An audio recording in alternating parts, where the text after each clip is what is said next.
On today's episode of Titus and Tate, it was a wild weekend of college basketball, Tate. A good weekend. We knew it would be. Yeah, you got your Buckeyes hat on. I know. I like it. Feeling pretty good about the Buckeyes right now. Here's a rundown of stuff that happened. Baylor's defense is terrifying. They completely destroyed Villanova. Yes. Purdue almost blew it again against NC State. Mm-hmm. There was goaltend controversy in Tuscaloosa, and Nate Oats was trolling Kelvin Sampson in the handshake line, and then Houston knocked over trash cans, and it was a whole saga, a fallout, if you will. A fallout. Yeah. Just a blip, though. I think just a blip. Speaking of coaches getting hot, Eric Musselman got tossed. Teed up. Yeah. He's officially a part of the show again. We were wondering about Musselman. He was waffling, but he gets teed up in honor of us, so that was nice. The Arizona Wildcats look legit. But how legit? Are we doing all caps legit and bold legit? I don't know. And redacted lets me down again. Yeah, no. Illinois. Arizona beats Illinois. In Champaign. Notre Dame beat Kentucky. Yeah. Georgetown beat Syracuse. Seton Hall beat Rutgers. Will Wade beat Josh Pastner and won the race to 69, and no one even cared because Josh Pastner won't put the face shield back on. You know what I mean? We would all watch if he had the face shield on. And perhaps most importantly of all, Tate, E.J. Liddell's National Player of the Year campaign has officially started. Heats up. It is heating up. Heating up. There's a ton to get to. There's a ton to make sense of. And Kansas is you're just gonna start. Yo, Kansas.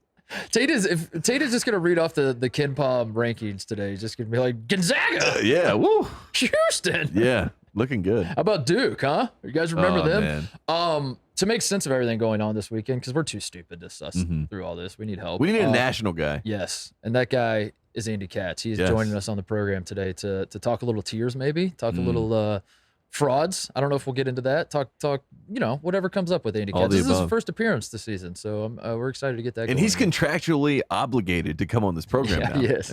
Which is amazing. We didn't even know this until after the fact. He was like, I have to come on your show. I have no choice. So we'll ask him anything. It's great. We are going to do all that, but first. Woody Durham.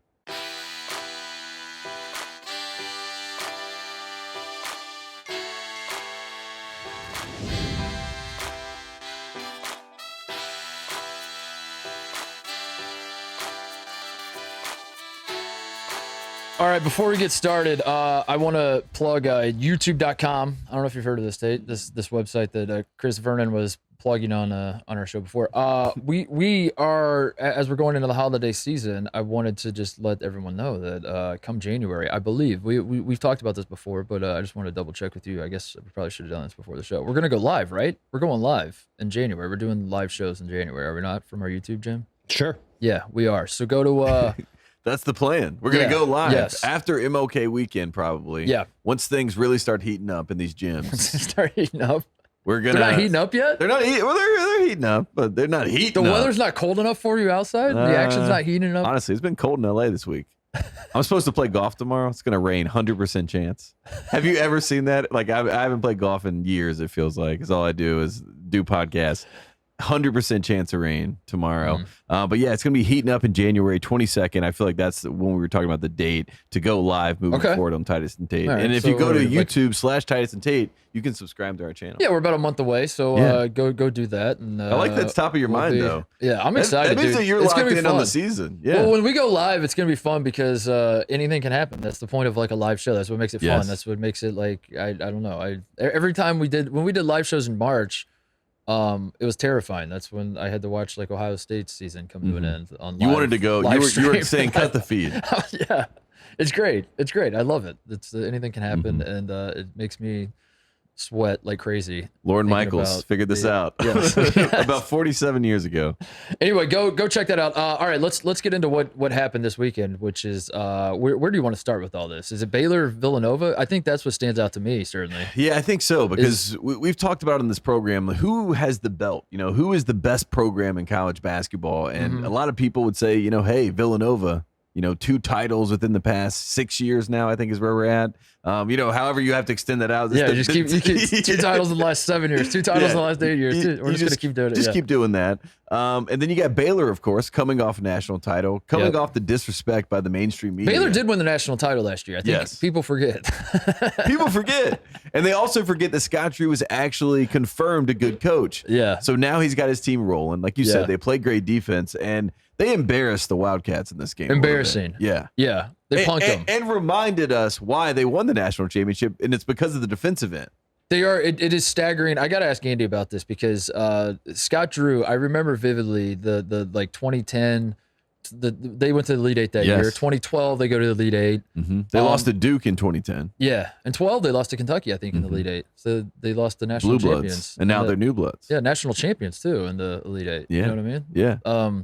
Could have been them. But I remember watching those teams, man. Like that era of Scott Drew Baylor basketball was maddening because their defense was their weakness. That's what like you would watch. You'd be like, this team could be good if they could guard anybody, if they could like consistently get stops. And he would throw out that like garbage 1-3-1 amoeba zone that he was trying to. I didn't even know it wasn't the 2-3, but it kind of looked like a 2-3. But then it'd be a 1-3-1. It was just something. Dude, it was a mess. And I remember just like pulling my hair out, thinking like, what is this guy doing? That's where I started that's why I started the Scott Drew, is he a good coach or not thing? Because I'd see people just like if you watch Baylor, they were super talented. They would go to Elite Eights. Mm-hmm. They could never get over humps. They would never like actually compete for Big 12 titles because they would, in the biggest moments, just, I wouldn't even say choke. They would just be in over their heads. Yes. They looked overwhelmed. And for us to look up now in 2021, and like Scott Drew is the defense. It's not even Tony Bennett anymore. It used to be like Tony Bennett was the defensive. It's true. Virginia fans. It's true. Earmuffs. If you were doing, if you were an athletic director and you had to hire a coach and like, I don't know. I'm trying to think of the hypothetical. The one guy who you want to coach your defense in basketball. Mm-hmm. It's Scott Drew, no longer Tony Bennett. Is that not correct? Yeah, I mean, one or the other. Definitely, one or the other. I mean, I think the last. I would 3 give years, it to. I think if you wanted to have defensive identity by that moniker, I would go Tony Bennett. If you're Steve Kerr, Team USA, and you can't get Tony these Bennett. guys to you can't get these guys to play defense. You're calling Tony Bennett? Absolutely. All right, I'm calling Scott Drew now. Well, I'm calling Scott Drew. I like it. The results speak for themselves, dude. Yeah. At this moment in time, the last 3 years, Baylor has become an absolute juggernaut defensively, and it just like blows my mind how it happened because Scott Drew, I watched like a decade worth of basketball where Scott Drew's teams could not play defense, and now they're holding Villanova to 36 points. Is that right? And how did I see it? I watched the game. I see the number up there. It still doesn't even make sense to me. 36. It's crazy. And how did he get them to buy in? Because every single coach, and Scott Drew included, has yelled about, we got to buy in defensively. That's what every coach yells about. We got to buy in defensively. This has to be our identity. Did he neg this team into being good? Did he just talk about offense? And then they were like, we actually love defense, and our coach doesn't talk about. I mean, I don't know how this happened. I don't know how they all bought in, but it is an identity within the program. They are obviously defensive first, and they like and enjoy the process of, like you said, for lack of a better term, punking the other team. I mean, they thrive in that environment, and it used to be in the big games, a Duke, a Kentucky, they were, this is a big moment, we're not here. And now when they get in those moments, they're like laughing about it, Yeah. And it's like the Joe Pesci kind of laughing, it's like they're happy to be here. They're happy to be in the chaos. And people that enjoy the chaos are always like Ron Artest of the world, people that enjoy the chaos, you have to worry about them in big moments. I had a feeling Baylor was going to be pretty good this year, and they're really good. I changed the pretty to really. Yeah, because we talked about in the preview. I asked, like, I was like, it's funny that Baylor won the national title last year, and it seems like nobody's talking about them coming into the season. Because like the moment the clock's at 0, it's like we handed the trophy to Baylor. And then we turned to Mark Few and Gonzaga, and we're like, Chet Holmgren coming in. It's going to be really amazing. good. And man, Drew Timmy's coming back. Coach man, K farewell tour. And everyone just pushed Baylor away. Yes. And then you looked at who Baylor brought back, and you're like, they're going to be pretty good. And I didn't think they would be this good, but I thought, like, they're going to be in the conversation, whatever that conversation is. They're going to be in it, Tate. We're going to look up in March, and Baylor's going to have a shot to go back to back. I just wasn't quite sure how good of a shot it was going to be. And what's interesting to me is that I remember in the preseason thinking, if in fact they are going to go back to back, it's because Matthew Meyer is going to be just like otherworldly offensively. He's going to be he's just going to go nuts. The best small forward in the country, I think is what you said. And that hasn't happened. And they're now the number 1 team in the country because their defense, I never saw a world in which they would lose their top 3 guards and their defense would, I don't know if it's better. I think like what the metrics say it's better. And so everyone's going to say it's better because the metrics say it's better. Yeah. I'm not ready to say it's better yet, but right now it might be better. And that's crazy that Baylor's defense might be better than it was last year. And what I'm really looking forward to as I kind of project out is Kansas's offense versus Baylor's defense. Yes. And I think as much as we have all these challenges in the Big East by challenge rankings, I think is the number one conference this year. The Big 12, to me, might have the two best teams in the country. When you talk about Baylor and you talk about Kansas. Okay. They're the most fascinating teams to me. And they're obviously going to be battling it out for the Big 12. And shout out Texas. Shout out Chris Beer in Texas. I mean, come on. You know where I stand. You know where I've stood. I didn't believe it. And maybe I'll be proven wrong, but Kansas and Baylor to me are fascinating in the Big 12. Yeah. That is my favorite conference race right now to watch. Yeah. I can't wait. The Big 12 race is going to be like that's what's I guess coming out of this game. Maybe that is like the takeaway is every conference race going to be awesome because Villanova, like traditionally the Big 12 and the Big East have been dominated by one program. It's Kansas in the Big 12. It's Villanova in the Big East. Baylor is every bit as good as Kansas. Like they won the national title this year, as we've said. I mean, for God's sakes. I don't but I like that we have to reiterate. But like now you're looking at it. Baylor, Kansas is once again, like it was last year, like it was the year before. Baylor, Kansas is a legitimate, and I'm not ready to throw Texas complete. I don't think Texas is going to win the Big 12, but they're going to be the upset. You know, like when they play all these teams twice, Texas is going to beat some combination of these teams. Baylor at home. Yes. So now the Big 12 race is very fascinating. I agree with you. But also, Villanova losing by 21, scoring 36 points. And you look around the rest of the Big East and how good some of these teams are. Seton Hall, Xavier. Sorry, Jim, but St. John's. UConn. Doesn't really. UConn, very good. But you look at the Big East picture and you're like, is this finally the year that Villanova might finish third or something? Probably not. Seton Hall is my favorite team in the Big East. I'm not saying they're going to win the regular season, but I think in the tournament, that's my team to watch out for. And obviously, they own New Jersey. They beat Rutgers, coming off Rutgers' win against Purdue. Yeah. We did not talk about that at the end of the last show, but shout out to Seton Hall. Yeah. So that is going to be the SEC is going to be awesome too. I knew it was going to be before the start of the season, but it's going to be really good. All those SEC teams. 7 ranked teams. Kentucky might be like the 6th best team in the SEC right now. What happens with Calipari? Crazy. I mean, what happens with Calipari, if things go south again after last year? I don't know. What happens to the lifetime contract? I don't know. We're not even doing a Cal's guy because that's how Kentucky is off the beaten path right now. It is. Because we don't want to keep checking in. Last year we checked in the entire time, and it almost felt mean at times. Well, I'm scared to say anything because they play Ohio State Saturday in Vegas, and I'm going to the game, and Same. It's shaping up to be.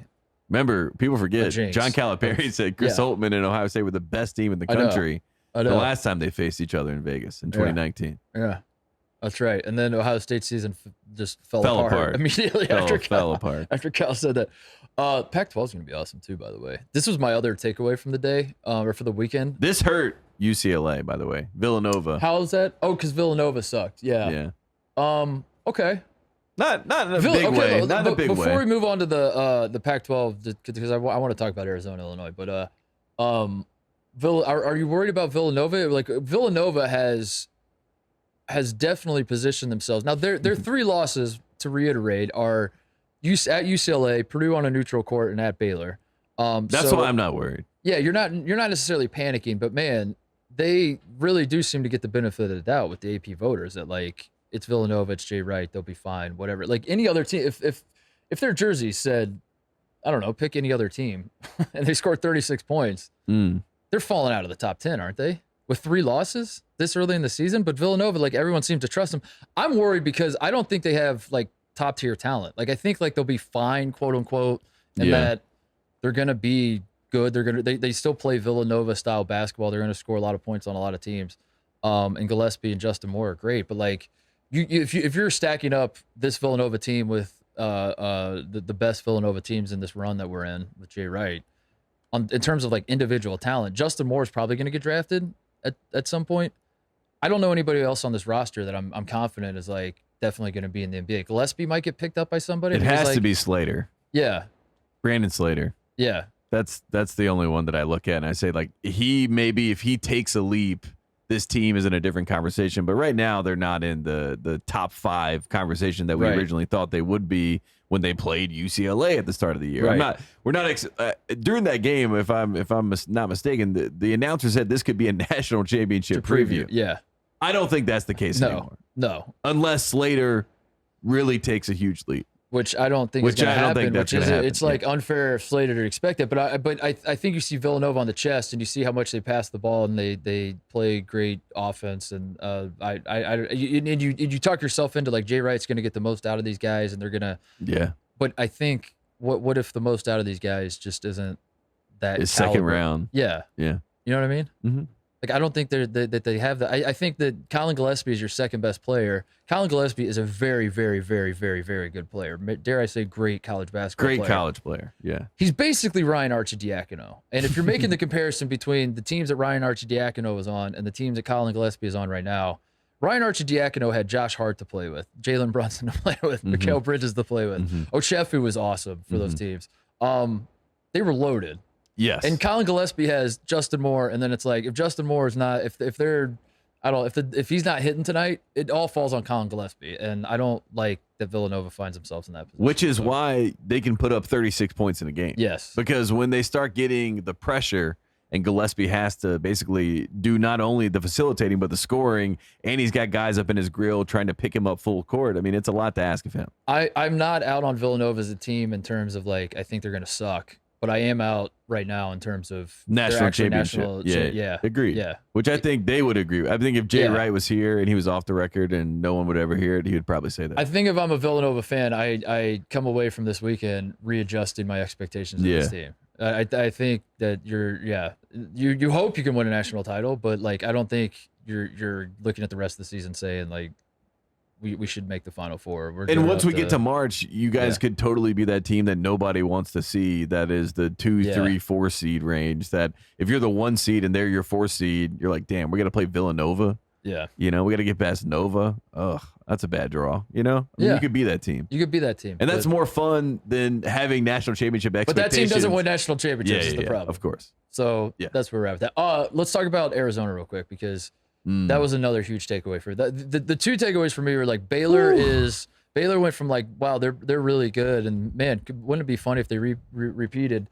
So now it's like, oh, Baylor's terrifying. And they are the number 1 team in the country now unanimously because Purdue lost. And, but there was that. And then there was Arizona beating Illinois at Champaign was, I mean, they only won by 4. It was a close game. I think it was an Illinois win. Is what it. I mean, you felt like Illinois won. No, I mean it was there for the. I thought Illinois had this game. I mean, you can't ask more if you're Illinois when you talk about Plummer and Trent Frazier hitting shots, going nuts. I mean, you know what I mean? Like those two guys are going off. Kofi had this moment where he snapped into it, right? Yes. And we all. I mean, like this game was there for Illinois, and then Arizona just proved yet again they're a tough team. Arizona's very, very good, dude. And they don't go away. Arizona, Villanova pulled them out of the national title picture and shoot Arizona all the way in there. Because, my God, I think if you don't know much about either one of those teams, Illinois and Arizona, you might scratch your head wondering why like guys like us are losing our minds over what that Arizona beat an unranked team by 4. And it's like, wow, they really proved that they're a national title. I think Illinois is better than I still believe in Illinois. Same. Redacted. They're redacted for me. Carmelo's still out. Kofi was out to start the season. They played one game with like everybody, or they have one loss with everybody. It was Cincinnati, which Trent Frazier's got the shoulder problem. I mean, they have a lot going on right now. They have a lot going on, and they'll be back and they'll be fine. But this was an impressive win, especially Arizona had like travel problems, didn't they, because of weather and all that? They had to like, that's insane. That they had to like Uber to the game, and they had the built-in excuse, and they started sluggish. Yeah, Illinois was up big in this game, and like I was saying, Trent Frazier, Plummer, which for Alfonso Plummer, I think the next step for him is to convince the play-by-play guys and the color guys to stop making like plumbing references every time he does anything. Like, you know what I mean? It's not flattering. Yeah, they're like, and there's Plummer again. Unclogging the toilet. They just kept doing that. I was like, they got to figure out some other bit for this guy because I know he doesn't want that. But Frazier's going crazy. Plummer's going crazy. Kofi, you could see life in him. So, I mean, all signs are pointing to Illinois is going to win this game. Yeah. But then when you look at Arizona and you really look at Tubelis and you look at Kriza and you watch the way that they not only play the game of basketball, but the way that they handle themselves on the court. So unfazed, dude. So unfazed and trying to get in your head. I mean, these are... Like, we talk about the American versus the international game. Well, the international game is in college basketball, and they are having a good time at Arizona. Yes. And they were liking talking. They loved when they were coming back. They loved when Illinois got tight. You know, Tubelis is about to start a fight, you know, every single other play with elbow. I mean, it was... Arizona. I learned a lot about Arizona in this game. I like what I see from Arizona. They're going to be a tough out in the tournament. Arizona is very, very Arizona. Like I am buying every ounce of Arizona stock I could. Like Arizona is the one team, and this includes Baylor. This includes Purdue. I'm not saying Arizona is the best team in the country yet. I might get there at this time next week. I might be just like overcome and with emotion watching Arizona play. But they are the one team that like. I personally, as a basketball player, would not want to play against. Yes, agreed. They're so huge. Mathurin is he's first team all. He could be in the national player of the 30 year points in this game. Conversation by the time the season's over. He probably will be, and I don't even know if he's technically their. I guess he's their best player, but they got that problem. That's a good problem to have, which is they got the who's the best player problem. Tubelis might be the best player. Kriisa might be the best player. Kriisa is the best player. Mathurin is probably statistically the guy because he's the scorer. He's but like that's the what better every NBA prospect. title team has 3. Exactly. Yes. And that doesn't include Koloko, who's like the anchor of the defense, which is like what their bread and butter is. Arizona's nasty, dude. They're nasty. Is Arizona the best team in the country? No, I'm telling you, I was thoroughly impressed as I watched this game, especially when Kofi near the end of the game kind of like turned it up. I was thinking to myself, well, there it is. You know, Illinois wins this game because they have the best player on the court, Kofi Coburn, right now. And you could argue Mathurin, Kriisa, Tubelis might be together, like they were better. You know what I mean? Yes. And they are connected, and they were a good group. And they were talking about Tommy Lloyd, and he did a really good job down the stretch of this game, not letting his guys get into the chippiness. You know what I mean? He was like sitting guys on the bench. You know what I mean? It was just a well-managed game. And when you talk about Coach of the Year, Tommy Lloyd is in the top of the conversation. He's gotta be, right? Who else is? Let me think about it. Otzelberger at Iowa State, which understandable. He's in there. Yeah. That's another name. I get it. It's Tommy Lloyd. I mean, I'm sorry. We play blue blood games right now. Yeah, right it's now. Tommy Lloyd. It's Tommy Lloyd. We'll see what happens, but they got a tough schedule coming up. But the question is, does Coach K win it in his last year? Yeah, it's Coach K. Because I think that might be fair. With Tommy Lloyd, isn't it funny how Sean Miller was a good coach, I think. I don't know. See, that's the question now because he was a good I think he's a good coach. Yes, I think he's a good coach, but it's funny how like having Tommy Lloyd, a man who's never been a head coach before, and now he's a head coach for whatever reason. It's just something different. I guess this is the point we had with Maryland fans, where like we want Turgeon out, and then people were like, "Well, are you sure you're going to get something better?" Maryland fans were like, "We don't care if we're going to get something better. We're going to get something different. That's ultimately all we want." That's where I'm at with Arizona, where there's no rational reason why I should trust Tommy Lloyd more than I ever trusted Sean Miller, because Sean Miller is, if they both retired as head coaches right now, I mean, obviously Sean Miller's resume is far better. Tommy Lloyd's never been a head coach. And yet, when I watch Arizona, I'm like, oh yeah, that's right. And Tommy Sean Miller's nightmare to hear this conversation. I like trust him more because it's different. Because like if Sean Miller was the coach of this team, I would talk myself into like why this is not going to work out. Well, and now it's different. And I don't know. Tommy Lloyd might lose in the first round by 30. I don't know. But like I have hope, and I think that's the most important thing. Is you can hope again if you're an Arizona fan. You always felt like with Sean Miller, no matter how much optimism, like even the Derek Williams game, right? That is the one game that you can point to that, you know, I think Arizona lived up to the hype. Yes. And Sean Miller, quote unquote, delivered. But even in that game, like that Duke team wasn't that good that year, and they were very vulnerable. And when Coach K goes to the West Coast, he's a different K. Like he doesn't like the West Coast. And so that moment in time then catapulted him in our minds to always be, you know, that guy. The guy, yeah. Like same with Shaka. We talk about, yeah. Always knocking on the door. Like this is your time. It's about to happen. And there was a lot of talent, but when they lost to Buffalo, when they had DeAndre Ayton, that was it. That was it. Yeah. That was when you knew that like there's some, no matter if it's coaching, because the X and O's might be great. And I think Sean Miller understands the game probably more than most people. You know what I mean? Seriously, he does get the game. But I think the people side of it, which I think Tommy Lloyd, like the general manager, whatever you want to, that management of people skills and having people skills, Tommy Lloyd seems a lot more, you know, aligned with his players than Sean may have been, right? Yeah. Sean is literally sweating through his entire suit. and MFing everyone around him, you know, Coughing. what I mean? and having a panic attack. Coughing. Tommy Lloyd, by the way, looks more composed. Speaking of coaches coughing, I noticed. I'm gonna forget to bring this up later. But I'm no body language doctor, so I don't want to say that he's more composed. I noticed that Matt Painter's been licking his lips a lot. I don't know. That's just a stray thought I had, and I wanted to dump it out into the universe. The Matt Painter will be on the sideline. They'll cut them in, and he's just like, going crazy licking. Well, his see, lips. coaches. I don't know if he dips or not, but you know, a lot of coaches, as you know, like they like to throw in a lip here and there, and when you get anxious, that's the you're just like, what am I doing here? So maybe he needs gum, maybe he needs chapstick. You know what Bill Guthridge did? Chomped ice. Chomping ice is nice. That's a good. Chomping ice is nice. You think that's what Matt Painter's? Did he quit dipping and now he's like trying to? I think he needs to chomp some ice. Dude, Coach Motti used to put fat dips and like he used to have the. Oh my god! You'd see him like pregame just like pull that thing out.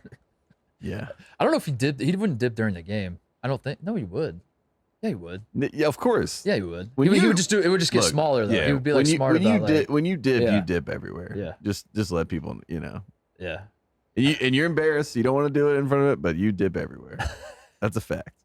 I went on one time. I went on Van Pelt's show, and this is a fat Mark story. I was so fat, and I had grown out my beard and everything. Yeah. And this is when I was working at Grantland or whatever. So like Van Pelt would have me on his show every so often because I was technically an ESPN employee.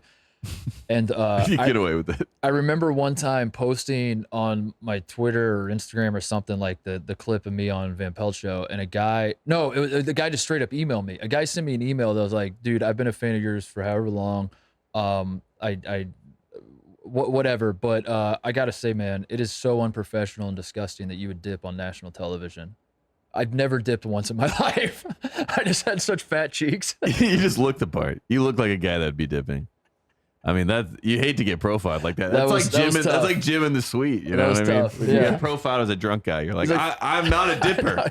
I sir, please. For you to go on national television with a dip in, and I was like, that's tough. That's tough because then that speaks to like their percent. Like he's like, I'm a fan for a long time, so like he assumes that you're a dipper, and you're like, right. I'm not a dipper. I'm not a dipper, sir. Yeah. Anyway, I forget why we got talking about what that. What a nerd anyway, though. Who would say that?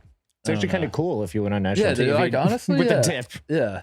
I think that'd actually be better for your brand. Probably my dad. Yeah. My dad created a burner account. Burner email. Send me an email.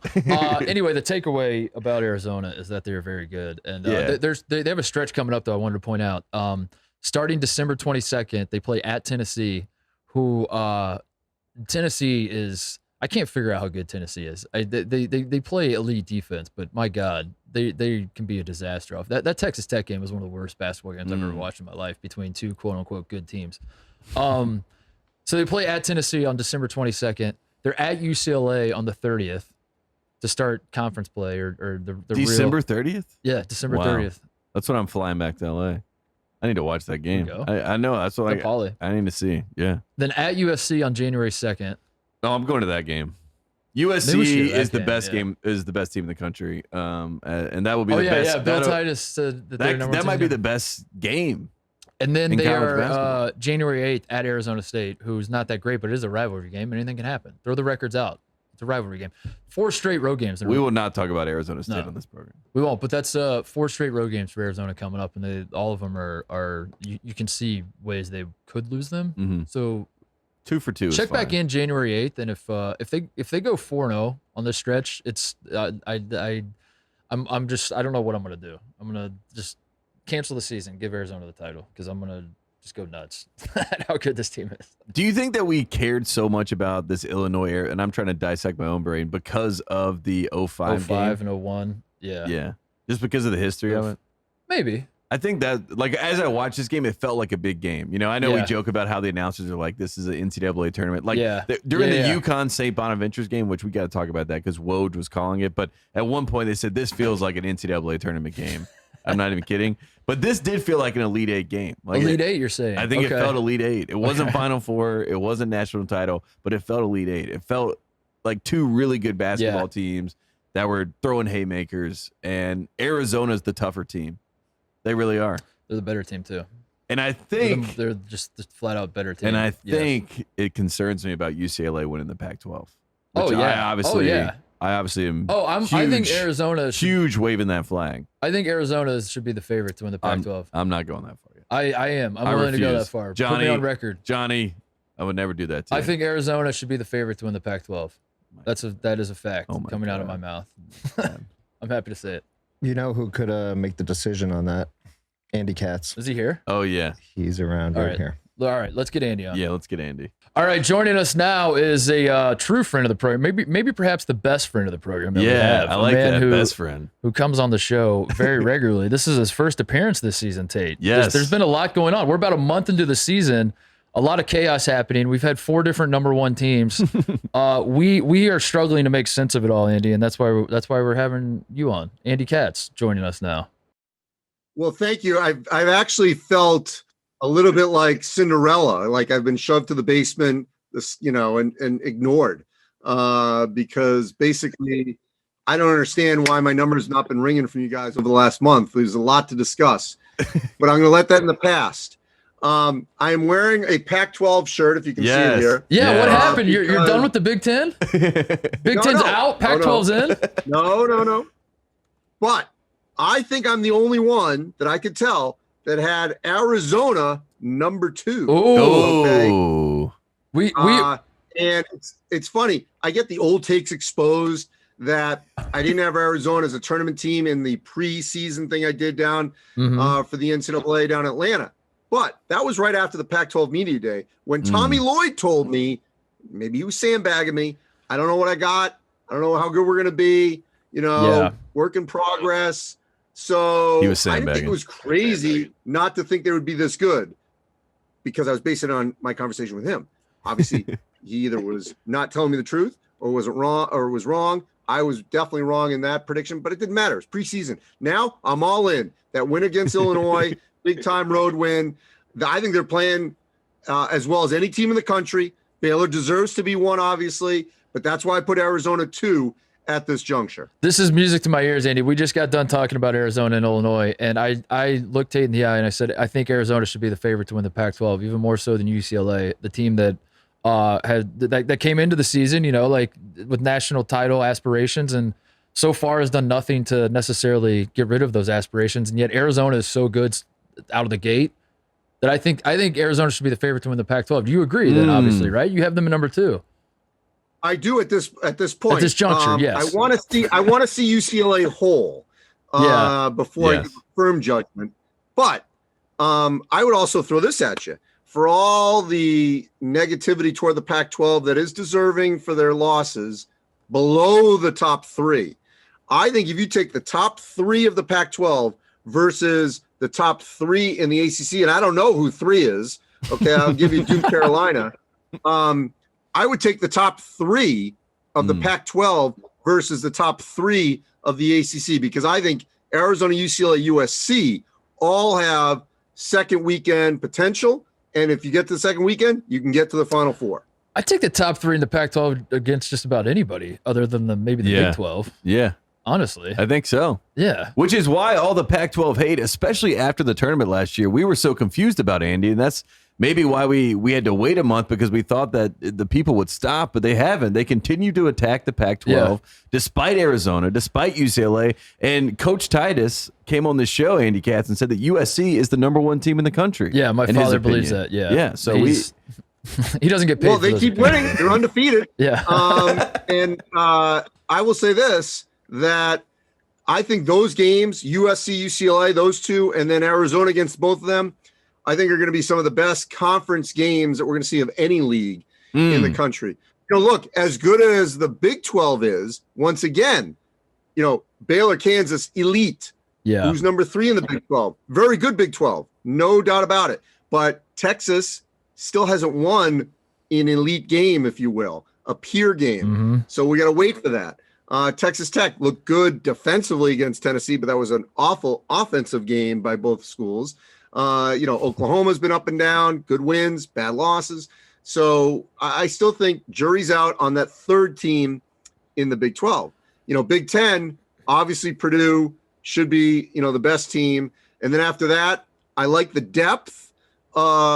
sort of the top grouping, because I think Ohio State Yes.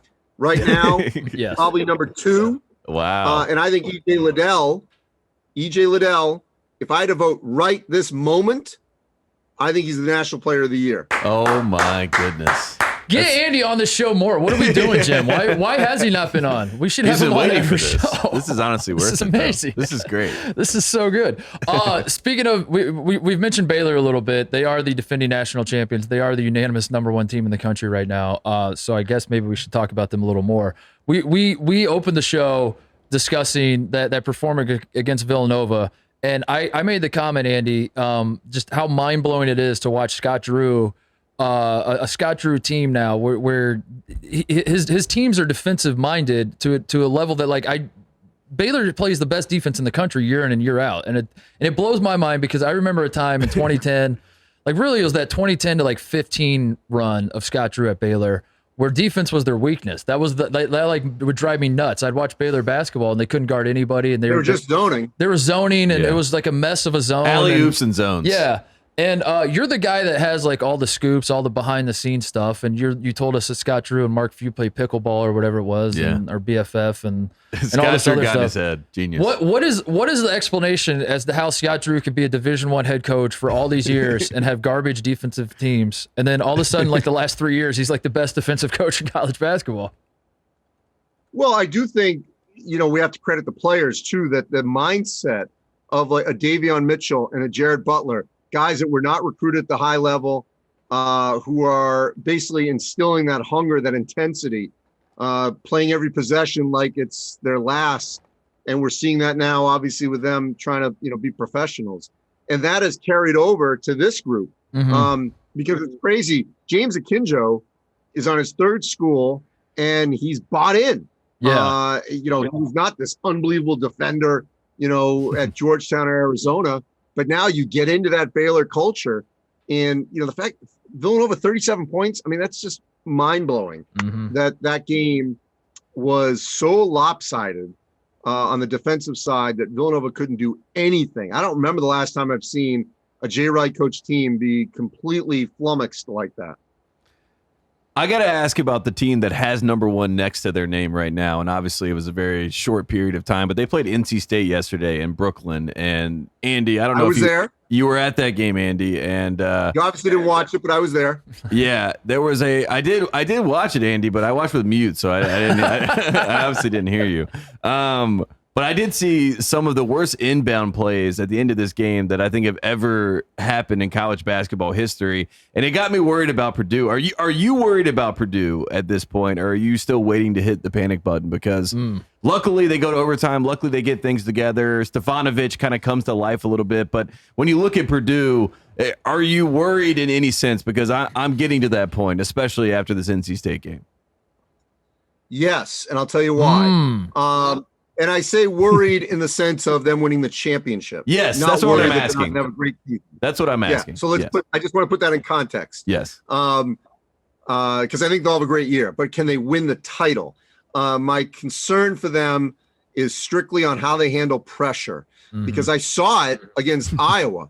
I did sideline for that game as well, and in that game, Iowa's pressure without Keegan Murray. Really bothered Purdue, and that allowed Iowa to get back in that game where it was down to one possession at one point at Mackey. And that pressure again by NC State really bothered Purdue, regardless of the poor inbounds play. I mean, that had nothing to do with the pressure, but so their guard play late is an issue. Hunter, Thompson, even Ivy get themselves in positions where they're trapped, literally and figuratively, of what to do. And that's a concern. The second thing that I think is going to be really intriguing to watch, Travion Williams is an absolute all-star. I do think he sometimes passes a little too much with those great one-handed passes, but he should really be the guy, okay? Zach Edey, as despite as disruptive as he can be and hard to guard and all that, this thinking of he starts, Travion Williams finishes, and they alternate back and forth. I think what we saw Sunday against NC State is it's not close right now. Yeah. Travion Williams is here, and I think Zach Edey is here. And I think it's going to get to the point where Travion Williams is going to be the starter. And when he needs a breather, then Zach Edey comes in. I agree, not 100%. this 50-50 deal. Because Travion Williams in the post, he can't be stopped when he gets position and he gets an angle. And I don't know, outside, I guess, Kofi, in terms of someone who's similar size, can contain him. Obviously, there are other bigs that can block shots and all that, but that can handle the physicality of him. There aren't many people in the country.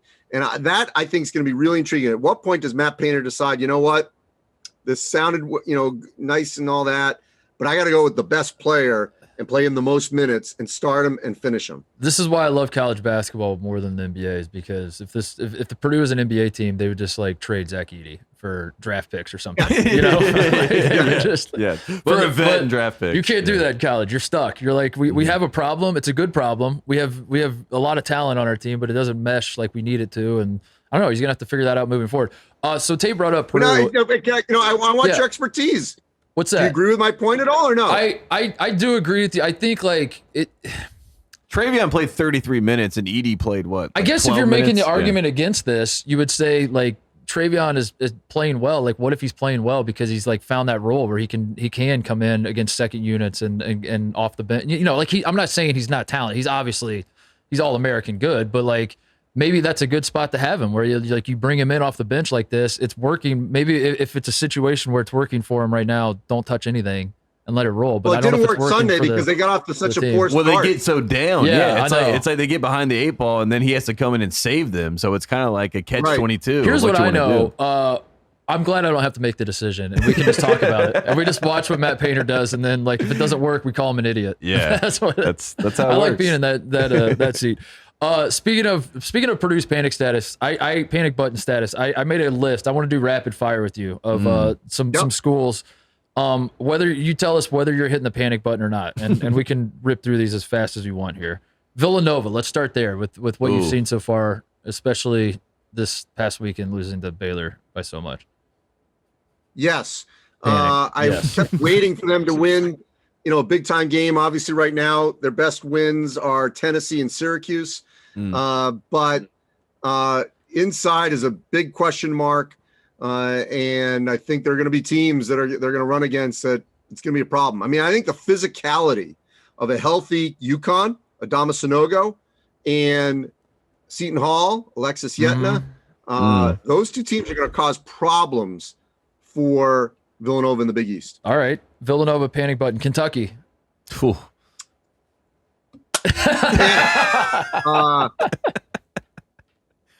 I don't think anything else needs to be said, honestly. Well, Notre Dame is not very good. End of story. It should not have been in that position to be a buzzer beater or, that you lose in that manner. And, they played that schedule and they can say, oh, look, we have big picture. We got Duke, we got Notre Dame, we got Louisville, we got Ohio State, we got Kansas. Yes, pull out those games. That's big time games overall. But leading up to this Notre Dame game, not tested since Duke. And it showed. And now they better be ready for Ohio State because, Liddell, Sheboy, obviously that's a great matchup.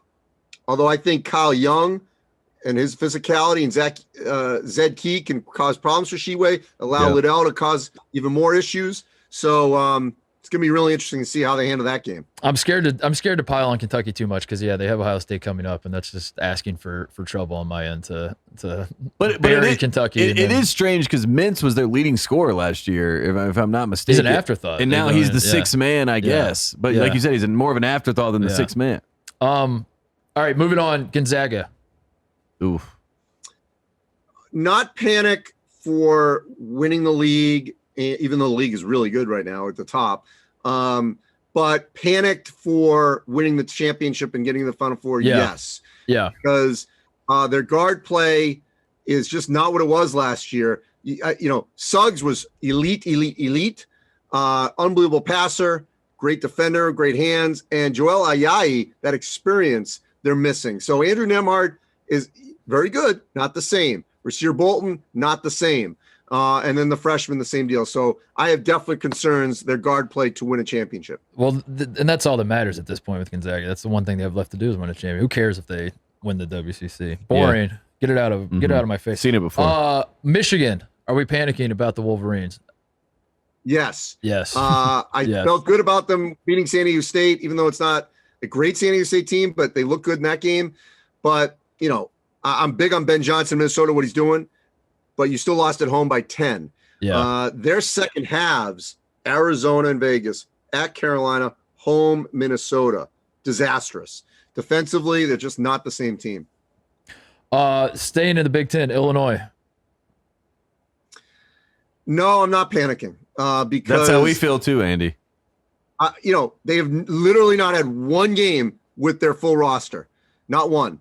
And until we know when and how Curbelo comes back, Trent Frazier played out of his mind for 3/4 of that game against Arizona.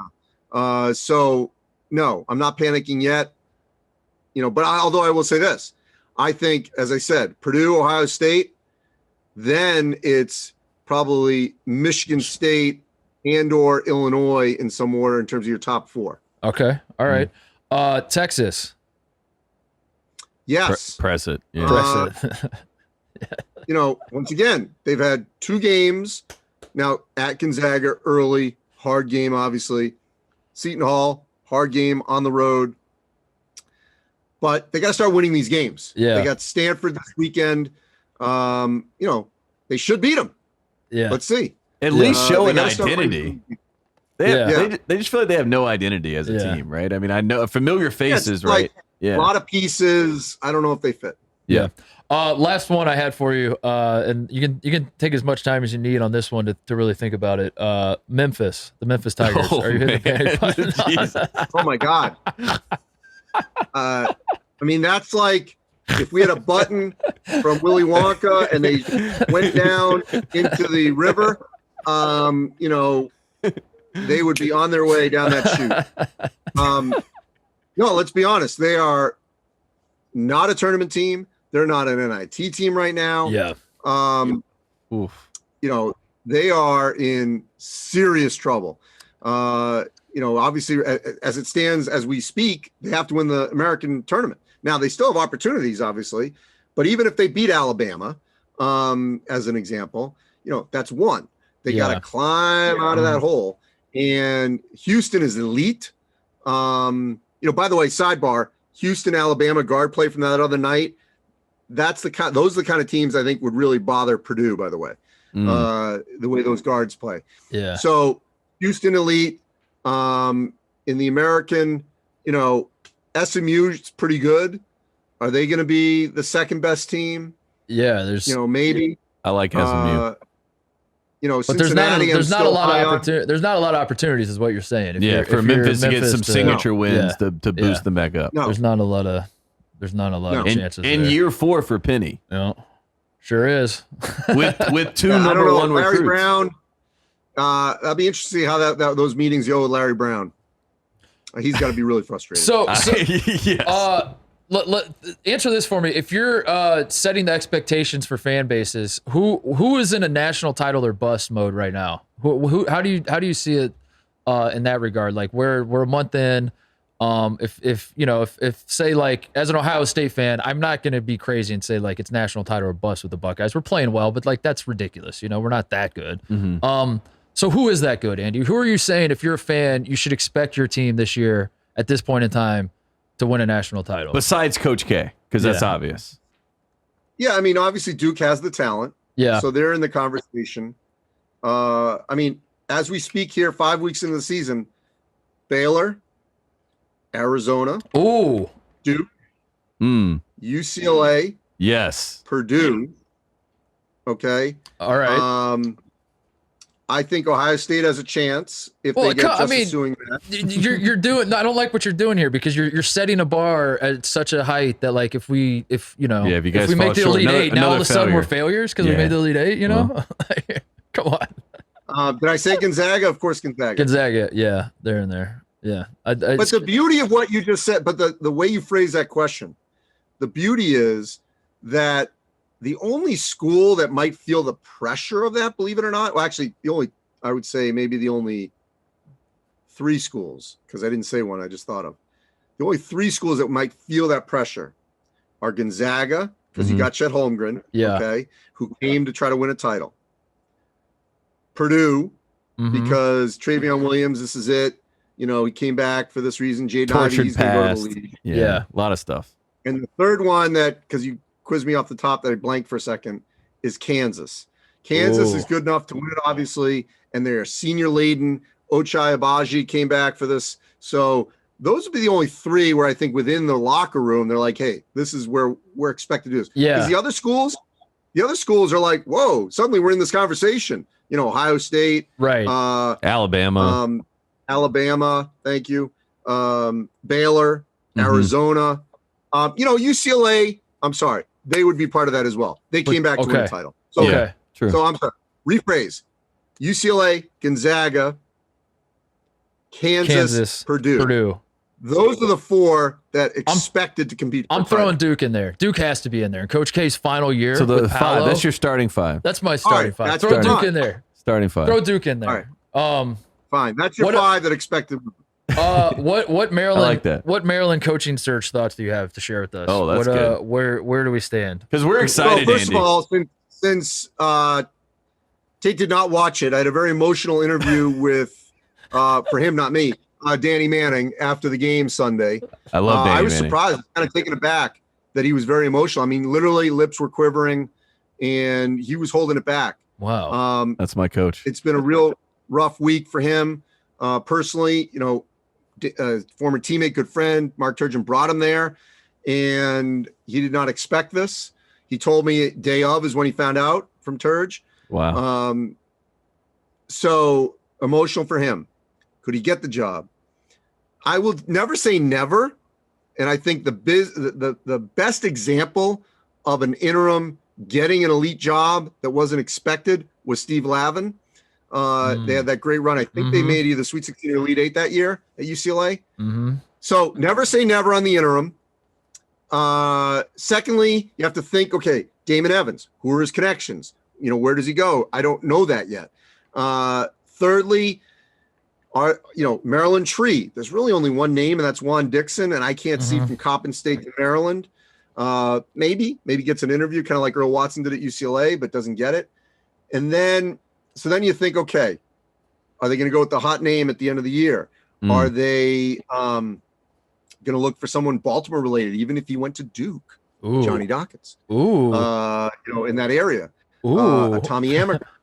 Oh my God! I hope no for Maryland fans. I guess Andy, what you're saying, as the big J in this operation, are you giving Tate and I a pass to just throw anything out there? Because that's what it feels like with this coaching search. Is that like everyone's which we like? Well, no, I'm gonna tell you truthfully. I've talked to Maryland officials, and there is no consensus. I love it. Wide open. Yes. That's perfect. That's where we thrive. Just throw out speculation and like talk yourself into. You know what name that I like? Ryan Odom. There you go. Throw it out there. Why not? Why not? I said John Lucas. He played at Maryland. Yeah. Why not? Bring it back. What else do we have for Andy? Honestly, I mean, I did want to talk about USC quickly because I feel like our we talked about the Pac-12 a little bit, but just about this team and Andy Enfield. I mean, do you even talk to Andy Enfield? By the way, that's another name. Oh, that could be thrown out Maryland? there. Oh yeah, that's an interesting name. Throw it out there. Throw it out there, Andy Enfield. But what are you hearing from the USC program? I mean, they're number 10 in the country. They've looked so great to start the year, but they're basically they're geniuses. They're masters at being silent, making no noise. I mean, what are you hearing? If Duke was 10-0 and they had the guy in the NBA that was going to win Rookie of the Year, you have Evan Mobley. That would be the only program we'd be talking about. And the reason no one's talking about them, and we probably won't nationally until they play, Arizona that New Year's weekend. Is we're going to that game. I think they've played a good schedule for them, where they went on the road, Florida Gulf Coast, Temple, winnable games, but they're road wins, and so that helps. And they've won neutral site games. So they had a team where they weren't quite sure, and they've exceeded expectations early. Obviously, Mobley, Peterson, Boogie Ellis. Love Boogie Ellis. Transfer Memphis. What? Love Boogie Ellis. Yeah, transfer Memphis, leading scorer for them. you don't know that when you get him. We've seen some of these transfers work. Some do, some don't. And he is one that worked. And so all these things coming together has been a real success story for USC. I love this team. I like this team a lot as a team that, as I said, could be another second weekend team. Love it. All right. Andy Katz, I guess that's it. What do you have planned this year for, like, plug everything? Because every time you come on the show, you got a different backdrop behind you and you got a different polo on. Well, now I got the official one. Yeah. So tell everybody, like, where they can find how do we know what games you're going to be on doing the sideline? How do we know which guy you're going to be FaceTiming with? I need like an app, like an Andy app. Where's Andy? We did it. Where's Andy app? I'm Big Ten Network heavy during the regular season for studio and games. Okay.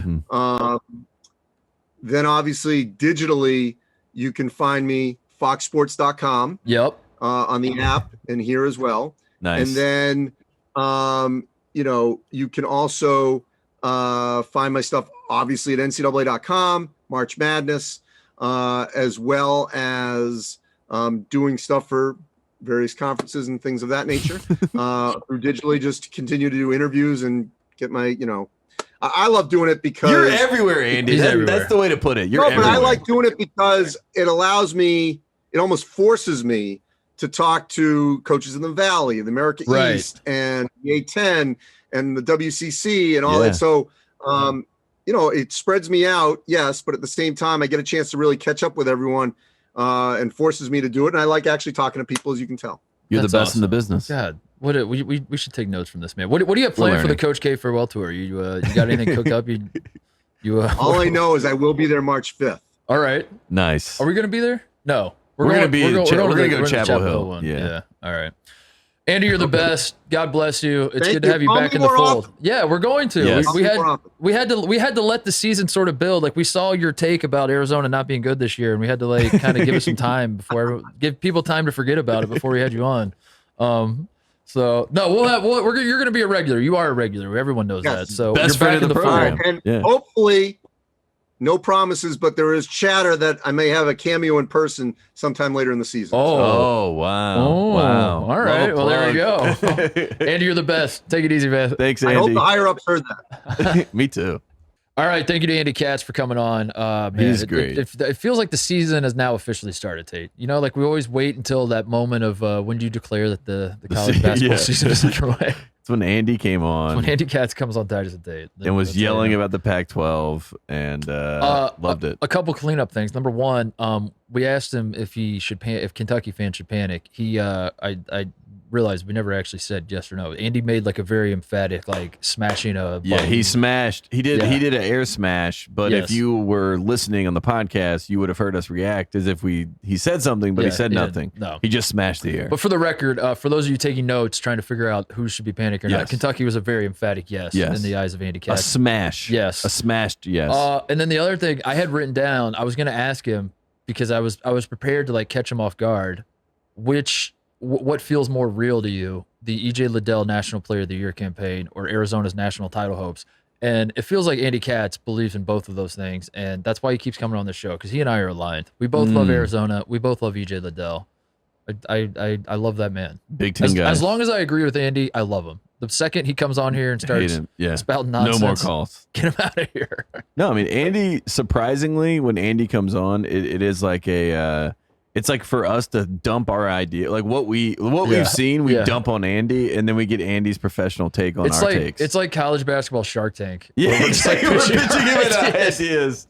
Here's an idea. And honestly, what he said about Travion Williams, I've had that in my mind. I'm like, you got to start Travion at some point, but I've been scared to say that because I feel like the college basketball powers that be knew something that I didn't know, like Travion's afraid to start.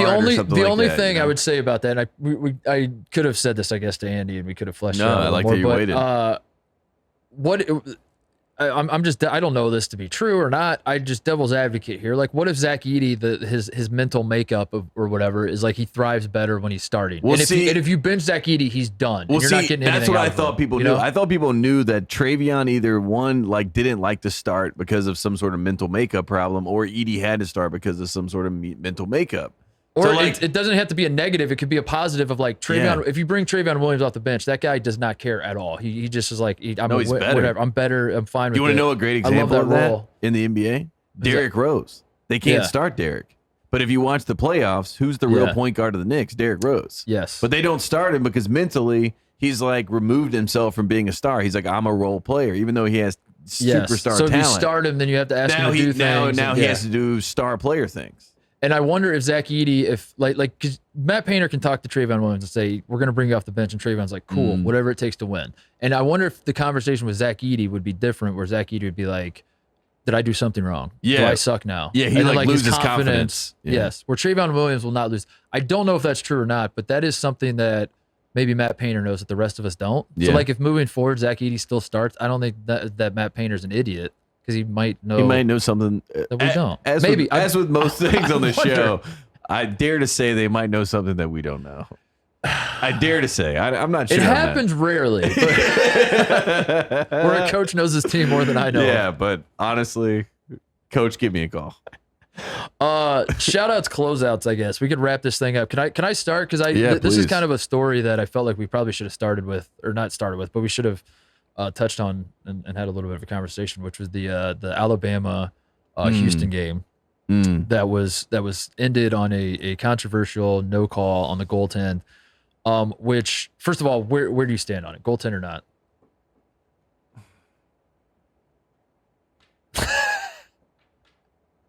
I can see both sides. You know what I mean? See it both ways. I can see it both ways. I get the argument, so that's why it's hard for me to say like definitively one or the. I get, and this is the problem, but like you live with the results. You know what I mean? It is what it is at this point. That's kind of how I feel. I felt like it was not goaltending. Like watching the replay, I was like, this is not goaltending. But I also felt like it should have been called goaltending. Yeah, that's what, exactly. That's I'm like, how did they not call that? But also, it definitely wasn't goaltending. Yeah, it wasn't. But if you watch it, like I think it was. You know what I mean? By definition, yes, but also no. I think the refs got it right. They were just extremely lucky to have gotten it right. Yeah. That like it wasn't a case where like the refs can now puff their chest down and be like, yeah, we knew that the ball wasn't. No, I mean, there's no way that they knew, didn't know that. what the call was like. Yeah. No. Yeah, they just that's why I was saying it's like it's not really the right answer because you're like it kind of is what it is, but also I can see both sides of the argument. You can both be both right. Sides. Yeah, duality. I can see both sides. How is that not like a South Park, like a Captain Hindsight type character? Yeah. I feel like South Park needs to come up with a character that like steps in. It's like, what's the issue here? Yeah, I guess that's South Park as a whole, right? Does they just like I see both sides. Lampoon both sides. Yeah. But I would love that to be distilled into one character that shows up and is like, hey, what's going on here? And then both people make their case, and then the guy's like, that's me in college basketball. I see both sides. Twice a week. Me with college basketball fans. I see both sides. I see both sides. Say what you want about Tate Frazier. I do. He always sees both sides. I will see both sides. And I might not be looking, but I'll see. I'll see. But the other thing I wanted to talk to you in the follow-up from that game, which as you said, like you live with the results. It's one of those deals. Like they're both good teams. It sucks because it's good. It's gonna matter. Yeah. Like what sucks is like if it comes down to seeding for a 1 or a 2 seed, say like this game's gonna matter, and they're gonna be like Houston will get it over Alabama. Yeah, the 2 seed. Well, the other way around. Or Bama will get it over Houston. Yeah, yes. because of this call. That sucks. But in terms the of call's like, still in my head. In terms. In terms of moving forward of assessing both of these teams, it's not like you're like, well, Houston lost, so they suck now, and like Bama won, so they're actually I say that, but the AP poll is actually a reflection of that. And I think Bama shot up. Bama, yeah. Anyway, but I wanted to talk to you about this. Did you see the Nate Oats handshake deal where after the game he stood there with his hand extended? Did you see this? No, I did not. So as Kelvin Sampson. There was a lot of hoopla in this game, you know what I mean? Oh, it was like all it was all after the game, basically. Yeah, then I was out. After the game, Nate Oats goes to shake hands, and then Kelvin Sampson's running on the court, like arguing with the refs about whether it was a goaltend, like he's saying, where's the goaltend call, whatever. So Nate Oats just sticks his hand out, like he meets like at the halfway line, at the half court line where you would traditionally shake hands with the little sarcasm. So he just sarcastically stuck his hand out to nobody, and then was just looking around, waiting for Kelvin Sampson to come over and shake his hand. And I guess if you haven't seen it, maybe we don't need to talk about it. But no, I mean, but that is if there's anything we've learned about Nate Oats is that I wanted to shout him out for that. Yeah, well, characters are welcome on TNT. You know what I mean? We love characters in college basketball, and honestly, it's the only thing that keeps me going. That's why when people are like, "Why do you want Rick Pitino to go to Maryland? Are you being serious?" In a sense, no, but in a sense, absolutely yes. And why do we not talk about Baylor more? Why do we not talk about USC more? Yeah. The answers are because, like, I frankly, need characters. they're not characters. No. Scott Drew's not like, he was a character. He was funny because when he would lose, it'd be funny. Yeah. But now he's winning too much. And it's kind of not boring, but it's like, It's just, I don't want to talk about it. it's not a character. No. Andy Enfield, definitely not a character. Not a character. No, I don't know anything about him. No. You could put 15 characteristics about anybody, and I'd say, is that Andy Enfield? Why all roads lead back to Duke, because Coach K is the ultimate character. He's the ultimate character. Look at the personality on that man. I mean, look at the aura. But yeah, Nate Oats, I wanted to shout him out for that because he's a character. He's a character, and we want him here. We want him in the game, and I love that he did that. And I think that he's going to be here to stay. And let's just be upfront about it. Here as in Alabama, or is he going to Maryland? No, he's going to or be here as in college basketball. He is going to be the new Tony Bennett, where every job that comes up, they're like, "What about Nate Oats? Yeah, Nate Oats. Yeah, I like it. I love that. It's good. Remember he in the SEC title game, they beat LSU, and he like pointed to Will Wade and said, "Get the." He's amazing. He like tossed Will Wade out of the. I mean, remember when Coach K said we should stop playing basketball? Yes. And he said if Coach K hadn't lost those 2 non-conference games at home, do you think he'd be saying that? I'm gonna be a hypocrite though and acknowledge that if another coach did this that I don't like went to shake hands and sarcastically stuck their hand out like that, I would hate it. Me too. I would definitely hate it. But Nate Oats absolutely. he's one of the good guys in my eyes because he's funny. He's funny. So if Coach K had done that, oh yeah, I would be because people, at least we're honest about it. Well, but people forget that Coach K was built like that. You know what I mean? Like that would be a Coach K move to do something like that. Yeah. To stick your face in the mud. Like that is what Coach K does after a win. You know, he wants you to soak in it. He wants you to feel it. You know, and that's what Nate Oats is about too. Which gotta respect at some level. Well, there you go. That's my first shout out. Go ahead. Your turn. I want to shout out me for being wrong. I predicted that Marquette would be the game to watch for the upset. Remember? That's right. Yeah, you did. You did predict that. That was not the case. Which one did I predict? Did I predict Syracuse beating Georgetown or Notre Dame beating Kentucky? Or was it both? I think Notre Dame. Both. I think Notre Dame. Okay. Yeah. But did you say Georgetown too? I said I when I was setting it up, I was like, I want to pick Georgetown over Syracuse. Wow. I mean the ACC. But I'm gonna go with Notre Dame over Kentucky is what I said. Wow. Well, the RIP to Kentucky fans. RIP to the ACC. We're going to opt out of this season. We're going to learn from Jalen Johnson. We're going to opt out. Other than Carolina and Duke, the Blue Bloods get to play. Everyone else opt out of the season. We don't care. Florida State is sneakily. We're having the worst year. I don't want to tip my hand too much on the fraud coming up on Friday, but Florida State is on my radar. They're opting out. They can't be on the radar because they've opted out of the season. I'm speaking for the league on behalf of Jim Phillips and the rest of the ACC. They are opting out. North Carolina and Duke will be playing. We are eligible for the tournament. Everyone else, you opt out. You're like the you're the athletes at the Olympics that don't play for their country or whatever. Yes. Except it's the opposite. Your jersey, you don't say North Carolina or Duke anymore. Just says ACC across your chest. Like we're playing for the entire. I am the conference. banner. Yeah. We are the banner. We are the ACC. Well, Coach K, Duke's playing for the D on their chest. We're playing for the NC on our chest. But at large, we are the ACC. Okay. Yeah. But nobody else is included. UCLA beat Marquette though. They had trouble. They had flight issues too, right? They flew in the day of the game. Because I texted you before the story games. Because you know I watched this show and I don't recommend it to anybody. It's called Air Disasters. I know, deep breath. You learn. Jim probably knows. It's on Smithsonian Channel, but you learn about all the things that could go wrong because you know the Wright brothers they just invented this like 100 years ago. If you really think about it, you know, don't get in your head about it, but just think about it. You know, it's only 100 years ago. Because Sister Jean, Jean was born before flight. Can I stop you right now? There's somebody listening to this on a flight right this second. Think about it. Don't do this to them, dude. Think about it.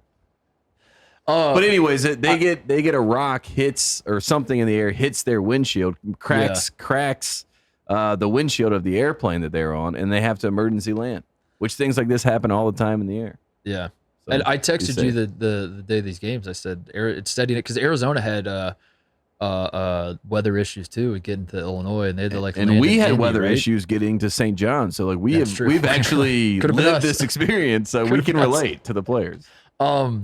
That I thought Arizona and UCLA were both going to lose, and then everyone's going to dunk on the Pac-12 moving forward. But that didn't happen. They both won. So any Pac-12 haters out L's there, down. L's down. Suck it. All Hold of the you. W. All of you. What else is there? I want to shout out. Is Ken Palm broken? Because I noticed this today. Iowa State, a team that is 10-0, ranked 11th in the AP poll, the new poll that came out today, Tate. They are 50th on Ken Pomeroy's, and you know I'm a Ken Palm guy now. I got the subscription and everything. Yeah, you bought it. Let me as of this recording, let me refresh it, make sure I'm right.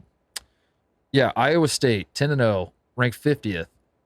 At 39 is the Memphis Tigers, and Iowa State. Not only is Iowa State 10-0, Memphis is 5-4. Iowa State beat Memphis by 19. So I'm gonna need someone to explain the math to me on that one. I know Iowa State just beat Jackson State like 47-37. I think that's why.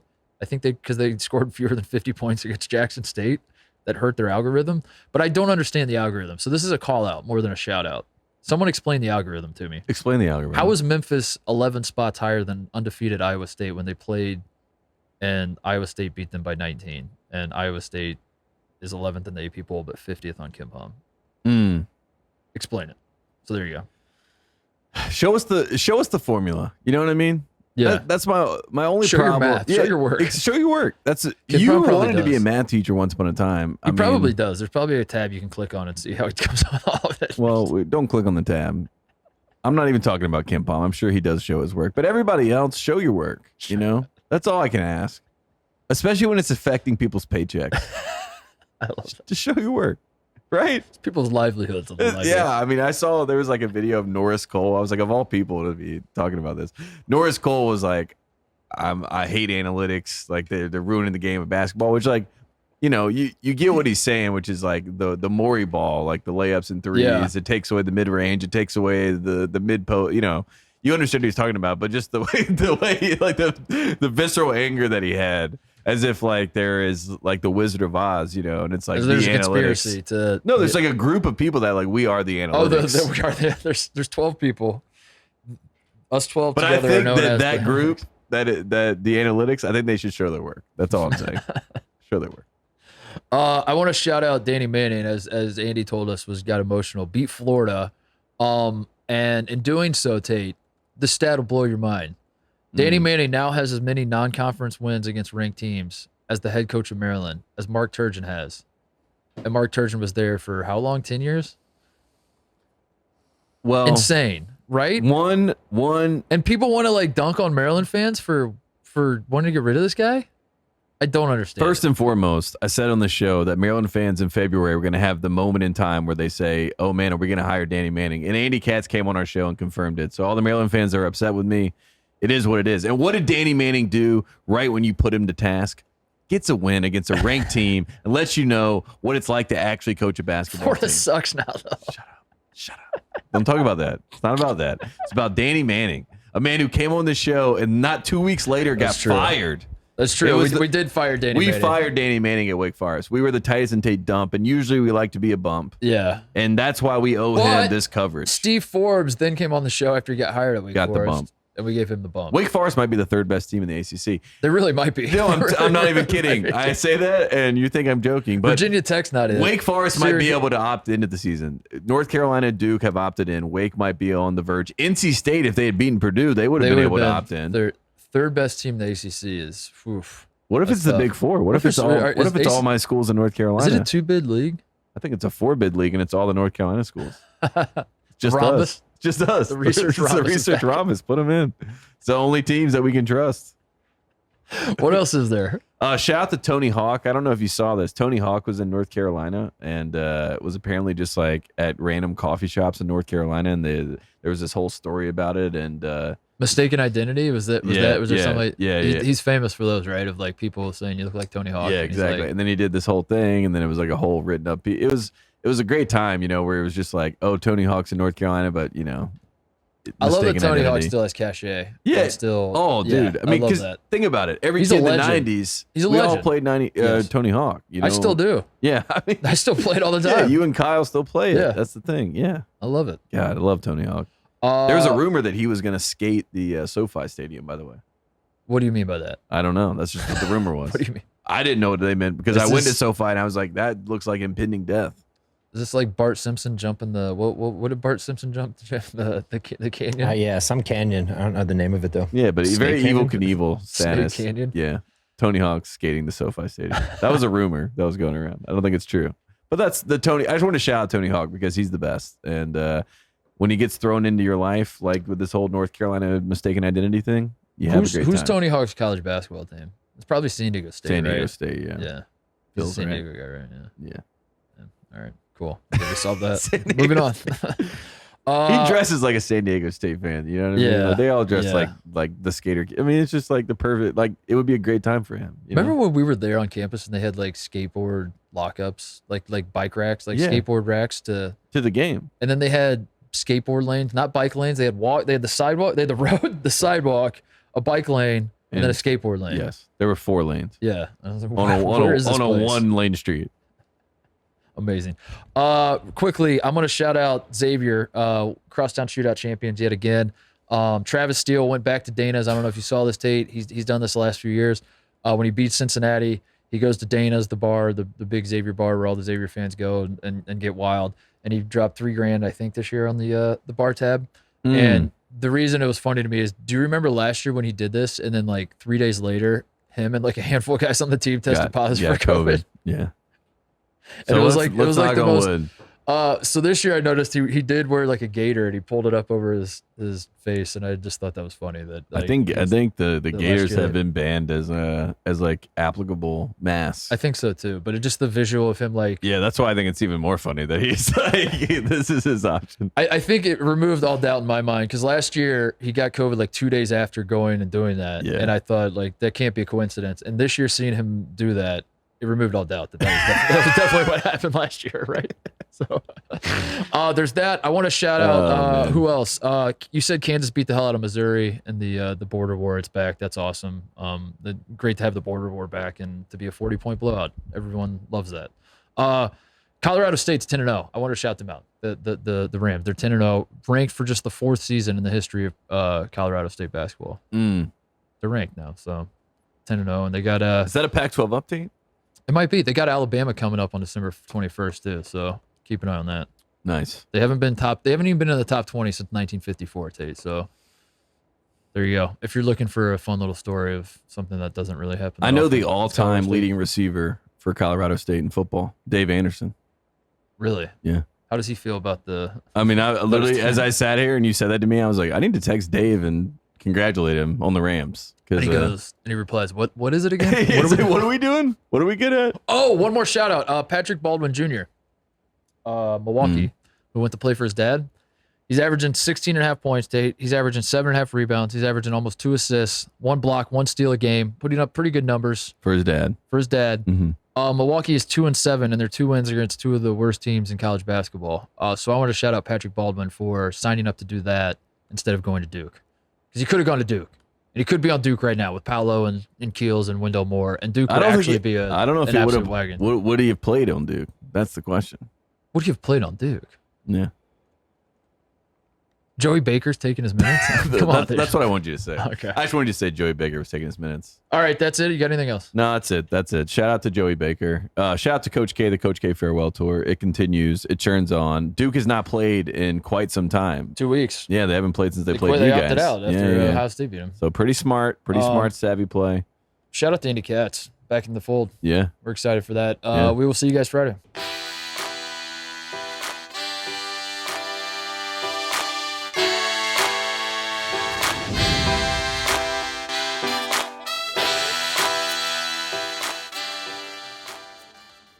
Hey there, thanks for watching Titus and Tate. For the full friend of the program experience, subscribe right below and come join us for all things college basketball. The action is heating up. Come join Titus and Tate.